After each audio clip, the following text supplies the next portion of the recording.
खचाखच भरिएको ललितपुरको एक विद्यालयको हलमा आयोजित कार्यक्रममा अम्बर गुरुङले विभिन्न कालखण्डमा आफूले गाएका र सङ्गीत भरेका गीत सुनाउनुभयो। बुढेसकाल र रोगले गर्दा राम्रो गाउन नसक्ने भन्दै अम्बर गुरुङले कार्यक्रम सुरु गरे पनि गीतको लय, रस र सङ्गीतको रागले सबैलाई छोएको थियो।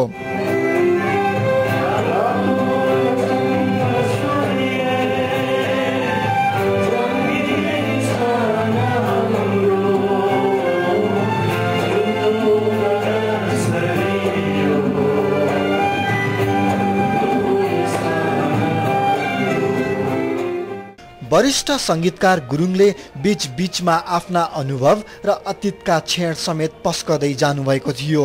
मलाई हेर्नुहोस्, त्यति उत्साह हुँदैन। पहिला पहिला तरुणहरू देख्दाखेरि गीत बनाउनु मन लाग्थ्यो। आजको चाहिँ नातिनी भन्नुपर्छ।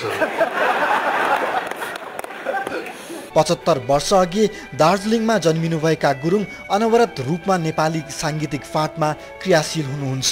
गुरुङले नेपाली गीत सङ्गीतको क्षेत्रमा योगदान दिने व्यक्तित्वको पनि चर्चा गर्नुभयो। उहाँले नारायण गोपालसँग भएको मनमुटाव र पुनर्मिलनको पनि प्रसङ्ग निकाल्नुभयो। त्यो विश्व साहित्य मालती मङ्गलेको कम्पोजिसनको टाइममा, रेसमको टाइममा आएर मिलेको थियो। माधव घिमिरेजी राष्ट्रकविले हामी दुईजनालाई हात मिलाएर त्यो सम्बन्ध सुधार दिनु र 25 कालसम्म पनि हाम्रो सम्बन्ध कायम रह्यो। गुरुङको बुझाइमा नारायण गोपालको स्वर शताब्दीमा एकपटक पाइने स्वर हो।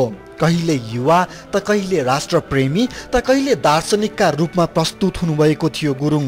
सजिलो कुरालाई साह्रो बनाउनु त्यति गाह्रो हुँदैन रहेछ, तर गाह्रो कुरालाई सजिलो बनाउनु एकदमै गाह्रो हुँदछ।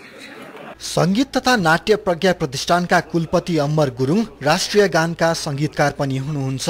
गीतको लेखन, गायन र सङ्गीत सफल रूपमा गर्न सक्ने गुरुङ धेरैका प्रेरणाका स्रोत हुनुहुन्छ। पलेटी उत्सवमा अम्बर जस्तै शुक्रबार फतेमान अनि त्यसपछि शान्ति ठटाल र आवासले आफ्नो कला प्रस्तुत गर्ने कार्यक्रम छ। कान्तिपुर समाचारका लागि क्यामेरामा श्याम श्रेष्ठका साथमा रजनीश भण्डारी।